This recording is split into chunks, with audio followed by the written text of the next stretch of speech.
Clair Obscur Expedition 33 sat on my wish list for quite a number of months before it took the world by storm this past April. It was one of those games that when I first caught wind of it, it checked a lot of the boxes for me. I love turn-based combat, so for me that was already a match made in heaven. The characters looked kind of cool, the vibe and the aesthetic all looked really unique to me, but I was thinking the same things that probably a lot of others, maybe yourself included, were thinking. I was thinking, okay, tiny team, indie studio, French studio, cool, different, but how good could this be? These guys are wet behind the ears. Yes, there's some ex-Ubisoft employees, so there's probably some talent here, but this is going to be their sort of breakout game. How much could I really expect out of it? So I was excited, but not super excited. I was cautiously optimistic about the game. Now, a funny story, when this game did release in April, I was actually on vacation in Europe. I was touring a number of different countries, and I was actually in Rome when this game came out. And me being an audio person, I listened to a lot of podcasts, I listened to a lot of YouTube videos. I saw that this game was absolutely blowing up. And that, for the most part, settled my concern of whether or not this was a good or well-made game. By the time I came back to the States in early May, I heard so much praise get heaped on this game. I thought there was no way that it possibly couldn't be a good game. But you might find it paradoxical that despite all of that, with all of the buzz the game was getting, I was actually getting more worried about how I was going to personally feel about the game. Some really big channels like Asmongold, Force Gaming, Lazy Peon, to name a few, were talking about this game, heaping praise on it, and no shade at any of those guys. I like all of them. I'm subscribed to all of them. I think they're amazing content creators. But the sort of games that those guys cover are generally more action-based, more mainstream, and that's really not... I mean, I do like some games like that, but that's not really my base. For me, I'm at heart a retro gamer. I turned 38 in about a month, and I've been playing turn-based JRPGs as my favorite for my entire life. And maybe this is a good segue, because you might be thinking, this is a brand new YouTuber with a brand new channel. This is my first video on a new channel. And so, by the way, my name's Nick. Thanks for stopping by. And you might be thinking, okay, why should I listen to this brand new YouTuber, deliver to me the 100th review of Expedition 33? And if I can add anything to the conversation, it probably would be the sort of background that I'm coming from when I approached this game.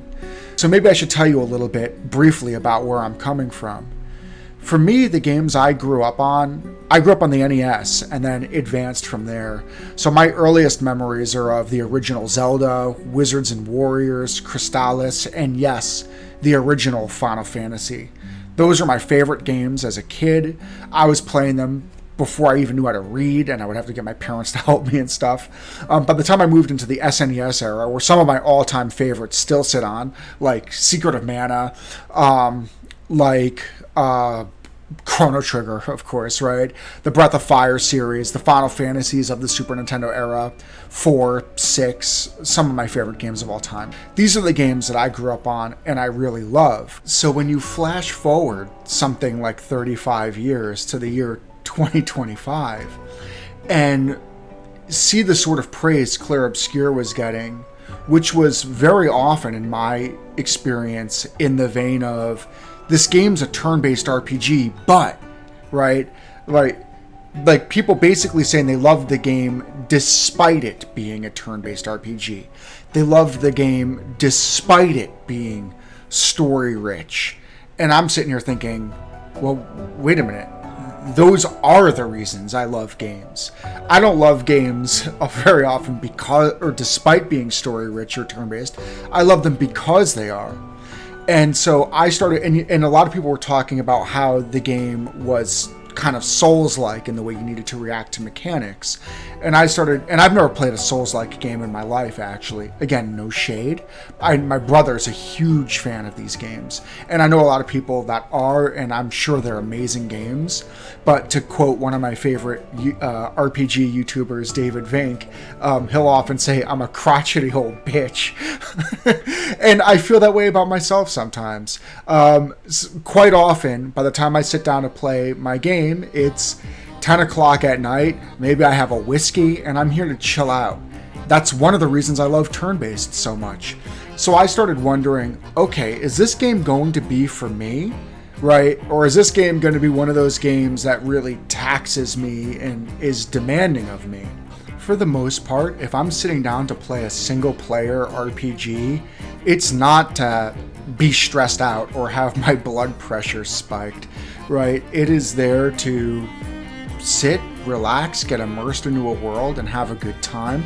That's not to say that I don't like any challenge, but I prefer my challenge to be about systems mastery and strategic thinking rather than pattern memorization through repeating the same fight over and over again and or reflex. So again, really after all of the buzz the game was getting, I started to wonder, is this game for me?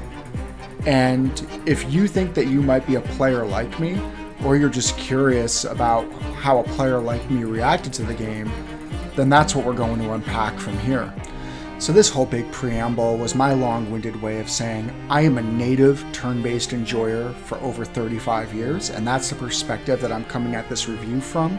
Maybe you'll find benefit there, but the other thing that you might find benefit from is I think I am safely buffered from having any sort of recency bias, right? If you were to ask me for a short list of my favorite games of all time, and right off the top of my head, you're going to get games like Secret of Mana. You're going to get games like Chrono Trigger, Final Fantasy Tactics, Xenogears, Suikoden 2, Lufia 2. Though games like, do you see a pattern? These are all games that are 20, 25, 30 years old. So my nostalgia goggles are extraordinarily thick, but I am not heavily prone to recency biased or bandwagoning. So any praise that I will heap on Clair Obscur Expedition 33, and spoiler alert, it's going to be quite a lot. It's against the bias that really for me does favor retro games and older games of my childhood. So with all of that said, shall we finally get to the review? So why don't we start with the visuals? If I do proceed to become a regular YouTuber and make a lot more videos like this, and I really hope to, a mantra that you're going to hear me say a lot is graphics don't make the game. I mean, I'm a retro gamer at heart. We already established this. So in general terms, I can live perfectly happily playing games with just about any visuals. But does that mean that I don't notice when a game is absolutely stunning? Of course it doesn't. And I'm here to say that Clair Obscur Expedition 33 is exactly that. The game is gorgeous. Now, it's made in Unreal Engine 5, which for me actually had some alarms coming up front because if you follow game production as closely as I do, you'll know that Unreal Engine 5, it's a good engine, right? It has very high fidelity graphics, but it's very, in that high fidelity, I find that a lot of Unreal Engine 5 games and game worlds look very samey. You just look like you're walking outside in real life. They often lack any sort of stylistic flair that helps them stand out from each other. And that is something that often holds these games back. So I'm happy to say that Clair Obscur doesn't fall into this trap. The graphics are extraordinarily well stylized. The world is very surreal looking and imaginative. The structures they're just odd, right? And that gets into story reasons why. This is not a spoiler review. But you mix that with all of the particle effects that almost every scenario has, whether it's falling flower petals or flickering lights or just atmospheric, you don't know what, right? Every stage in Clair Obscur Expedition 33 feels unique. It feels different. It feels fresh. So I just have to say, really well done to the game designers on making just such a wonderfully stylized world, again, with a relatively small team and using UE5. While I think it would be safe to say that Expedition 33's visuals lean more towards high fidelity than stylized, I have to say that the art style and every single area in this game really does find its own voice. Like I said, through the many stages of the game, you have different particle effects drifting throughout the air, and you get these sweeping visuals and vistas. And it's really clever design too, because you'll find as you spend more time in the game that the areas for the most part are actually quite small in terms of what the explorable space is. But again, the sight lines, the vistas, the clever use of the grappling mechanic and 3 dimensions, along with like other little modes of transport, it makes the game feel a lot bigger than it is. And again, this is just clever design. This is certainly one of the tricks that this small studio used to hit well above its weight class. And the character models are also fantastic. They look fairly simple in design. I know a lot of people joke that like, oh, all these bearded men look the same. You can differentiate them in time, but I do appreciate the joke, because at first when you meet them, you're like, hey, is that? And then you go, okay, no. But you got to say the motion capture and the faces, really well done. Right, when the scenes call for it, when characters are arguing or they're emoting, their faces do a lot of work. So again, this is an indie studio just hitting way above its weight class when it matters most. And the visual effects overall, outstanding. Right, the attack animations are good, the particle effects are good, the abilities and the gradient attacks, they just feel so big and impactful. Although I have to say, I think that the best really does come from the enemies. Some of the enemy attacks just feel and really are literally world-shattering. If you know, you know. Again, this isn't a spoiler review, so I won't say what I'm thinking, but yeah, the enemy attacks are awesome. Again, just so impressive that this is a team of only 30-something people. Full score for me for the visuals. Well done. And we don't lose any momentum going into the sound department for this game. Like, if you've seen the 1,000 other reviews that have already come out for this game way before mine, you've already heard them tell you that this game's soundtrack is goated. Because it is. There's not a lot to say. The music of this game is absolutely outstanding. It's masterful. It's some of the best I've ever heard in any game. And right there with it is the voice acting. The voice acting for this game is just expert. It's on point every step of the way. Full marks. This game has perfect sound from my point of view. Why don't we talk a little bit about the gameplay next? Because, like I said before, this was easily the area that I was most concerned coming in. But I have to say, my concerns were entirely unfounded. I was able to play and, frankly, quite easily complete the game in its normal difficulty all the way through. And in fact, I probably should have tuned it up to the harder difficulty somewhere along the way. I never did, but I should have, because I was able to solve all of my problems in the menus as early as late Act 1, and certainly by early Act 2. I was basically destroying everything in my path without a challenge, and I was just able to trivialize the game with optimization. Now, you might think that sounds kind of crappy, but I don't know. I watched Asmongold stream the game, and his party was way weaker than mine every step of the way, because he played the game the way you were supposed to. He fought the bosses, he parried when he needed to, and basically he would die and learn the pattern and die and learn the pattern until he was able to do what he needed to do and get through the game. And I think that that's probably the bog standard experience. That's not how I like to game. I don't like to have to repeat the same fight over and over again. I don't like to make a ton of time for a single game. I like to complete my games and move on to the next one. That's what I like. You can think that's lame, but to each their own. But the beauty of Clair Obscur's design is that it really is player choice. If you want to be a turn-based player like me and just have characters that are so strong that you can kill the enemy before they get to go, the tools are there. If you want to build high risk, high reward that entirely focuses on parrying, the tools are there. You can build for freeing, and you can build for basic attacking. You can build for turn order manipulation. That was basically my big thing, was turn order manipulation. I built very fast characters. I delayed the enemies. I did have machine gun verso, etc., etc. Right? Those are the things that I did. And to me, I like games that are fundamentally challenging, which I think Clair Obscur is, but are also fundamentally breakable, which Clair Obscur certainly is. So for me, this is a match made in heaven. But again, if you want to play it straight and have to learn the patterns and parry, that is, I would say, the standard experience. I was able to do what I did and beat the game with complete ease by spending a lot of time in my menus learning the systems. Speaking of the systems, I would say that this is the first nitpick that I have about Expedition 33. The problem is you get so many pictos, is what they're called, which are basically accessories, for lack of a better word. And it's the only equipable in the game.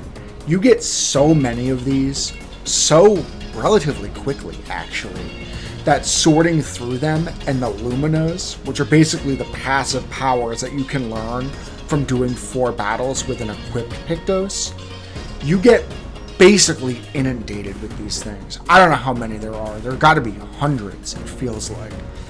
Especially by the mid and late game when you are character optimizing and building, and like I said, I spent a lot of time doing that. That was how I solved my problems in the game. There really aren't any good ways to sort through them. They have a couple of filters. They help a little bit, but I gotta say that filtration and character building, when you're inundated with so many of these Pictos, it did get unwieldy towards the end, and I really wish that there were better sorting tools, filtering tools, gear presets, things like that. It would have made the experience a bit more elegant, but I want to reiterate, this is a nitpick.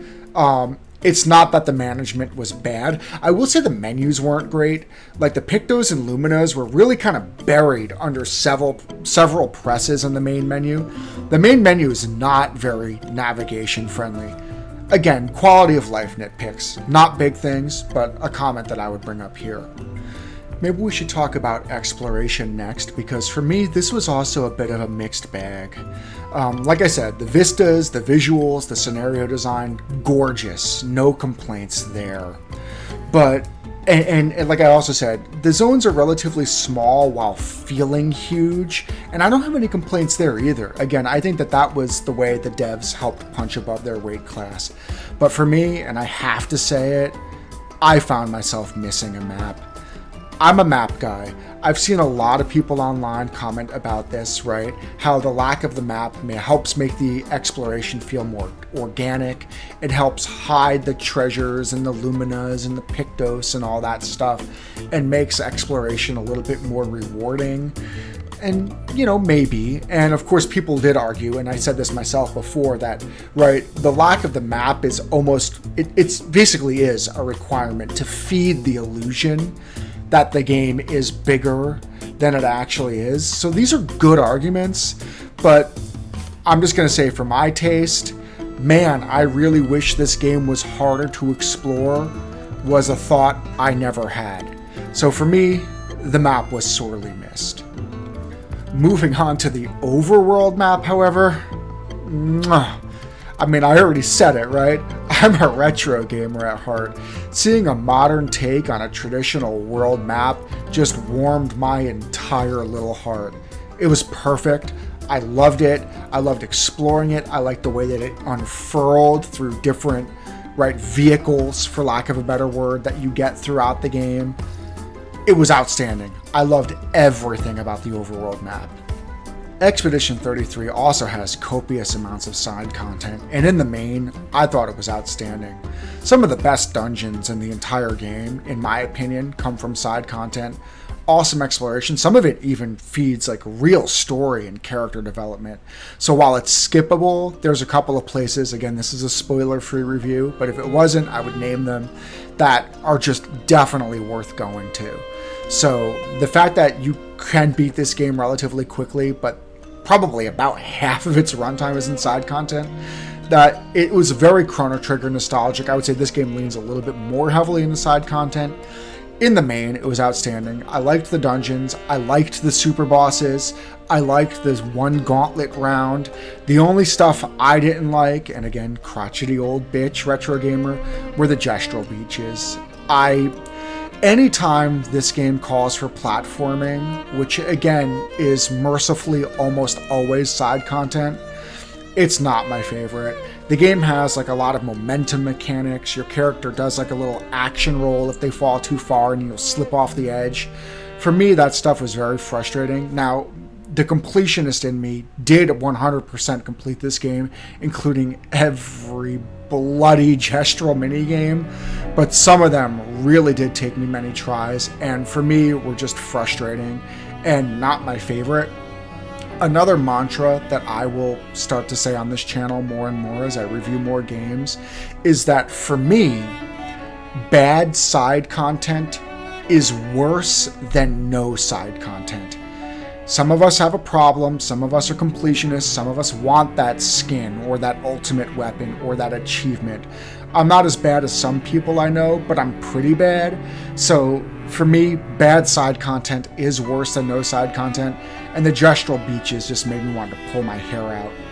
Everything else was great, so in the main, I really did like the side content of this game, but I said what I said. I'm not going to spend a whole lot of time here discussing the game's story, not because I don't think the story is excellent. It is, but because this is a spoiler-free review, and to say almost anything about Expedition 33's story, in my opinion, would be to spoil the experience. So I'll just say this. In my 35 plus years of RPG gaming, Clair Obscur Expedition 33's prologue is the most arresting prologue of any video game I have ever played, bar none. So if you know that you really like story-rich games, like I do, then you don't need to know anything else. Absolutely pick up Expedition 33 and give it 30 minutes of your time. If you like what you experienced, like I did, well then welcome aboard. And if you didn't, well then refund it, I guess, right? The tone of this game is dark, mature, and somber in the main. And the game does ask some pretty heavy questions, philosophically, I would say, especially towards the end of the game. So if that's the tone you like, and I certainly do, another point in favor of the game. But I gotta say, and surprisingly, the game actually does have a lot of comedic relief moments and even comedic relief characters in the main.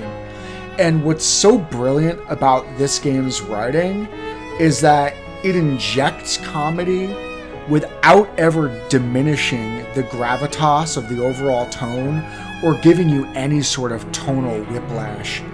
The comedy and the feel-good moments really are brilliantly woven in with the rest of the game's story. It's just really good stuff, and you have to experience it to know what I'm talking about, but that's what I would say. The game really can balance multiple elements without off-putting either of the others. I think it's about time we wrap this video up now. So, what do I think of the game overall? What does a 35-year turn-based JRPG lover think of Clair Obscur Expedition 33? Well, remember the games I mentioned earlier, my short list of favorite games? Suikoden 2, Lufia 2, right? Final Fantasy Tactics, Xenogears, Chrono Trigger, right? That's kind of like my short list of favorite games of all time. Well, I'm here to tell you right now that Clair Obscur Expedition 33 easily joins that short list of my favorite games of all time. I think this game is a masterpiece. It is easily Game of the Year for me. I don't see how anything is going to overtake it, and I wouldn't be surprised if Clair Obscur Expedition 33 is my game of the decade. Clair Obscur is a generation-defining title that I think will move to reshape the entire JRPG and or RPG landscape moving forward. Just the way that JRPG veterans like myself look back on Chrono Trigger 30 years later as a game that carved a legacy that all other games strive for and set a mold and the foundation for what an RPG is. I believe Expedition 33 will be similarly discussed decades from now as a watershed moment in game development, in full view of game dev teams, both new and old, as the new high water mark for those who come after. That's all I got. If you stuck with the whole video, thank you so much for watching and listening. Sincerely, that means a lot to me. This is my very first video. I'm learning what I'm doing as I'm going, so I hope you stay with me because I do plan to, first of all, talk a good bit more about Clair Obscur Expedition 33. I want to talk about some spoilers and how I think that this game will impact the industry. But I will certainly be branching out and talking about more RPGs going forward. I'm playing a bunch right now, so I hope you join me in the next one. Take care.